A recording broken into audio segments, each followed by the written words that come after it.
Et le départ est imminent. Départ imminent. Voilà, départ imminent en effet pour cette compétition. Départ Autostart, c'est une voiture qui va donner le départ. Donc c'est un départ lancé. Regardez bien le grand écran. Donc vous avez les numéros 1 à 9 qui sont sur une première ligne. Le 1 est à la corde, le 9 à l'extérieur. Sachez que le numéro 2 n'est pas dans la course.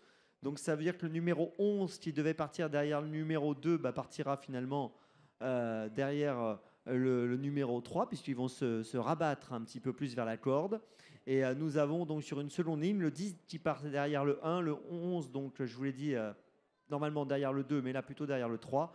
Et là, la voiture est en train d'accélérer. Attention, le départ est imminent. Départ lancé, vous l'avez compris. Le favori, c'est le numéro 1, toujours Nefentalux. Casaque bleu et orange pour Jean-Michel Bazir. Et c'est parti. Avec Krangel au centre qui prend un départ ultra rapide. Zarpazne également est bien parti. Bon départ pour Nefentalux, la favorite qui contre un peu tout le monde à la corde. Et au centre, Quel Instant également qui fait partie du groupe de tête.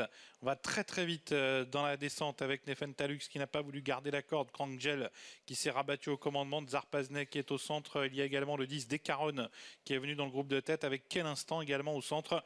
Et puis un peu plus en dehors, le numéro 6 Richmond Park et Saphir de Fillet qui accélère pour venir également à l'avant du peloton. Les deux favoris qui se retrouvent au commandement dans le bas de la descente. Nefentalux avec Saphir de Fillet.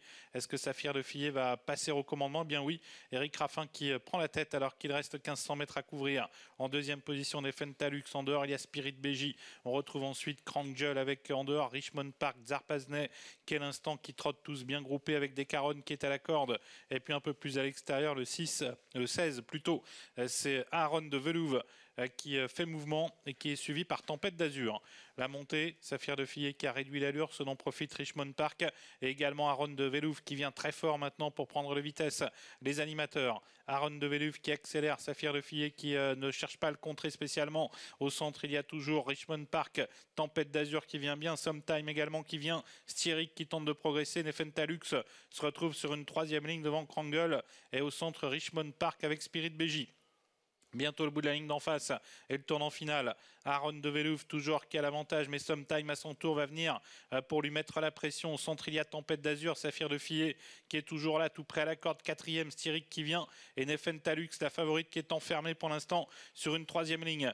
Sometime qui met la pression sur Aaron de Velouve dans le tournant. Styric qui est passé troisième, Richmond Park au galop. Tempête d'Azur qui est toujours là, Saphir de Fillet très sollicité et Nefentalux est complètement bloqué derrière lui. Sorti bientôt du tournant avec toujours Aaron de Velouve qui lutte avec Sometime, avec Styric, avec Saphir de Fillet qui tente de réaccélérer. Nefentalux qui a trouvé l'ouverture. Sorti bientôt du tournant. Sometime qui lutte toujours avec Aaron de Velouve. Sometime et Aaron de Velouve qui luttent toujours et qui sont suivis par Saphir de Fillet qui retrouve du mordant et Styric qui est au centre. Nefentalux qui tente de revenir. Sometime qui a pris très nettement l'avantage. Sometime qui a l'avantage. Saphir de Fillet qui revient à la corde. Sometime devant Saphir de Fillet. Sometime qui va l'emporter. Saphir de Fillet deuxième. Troisième place pour Styric.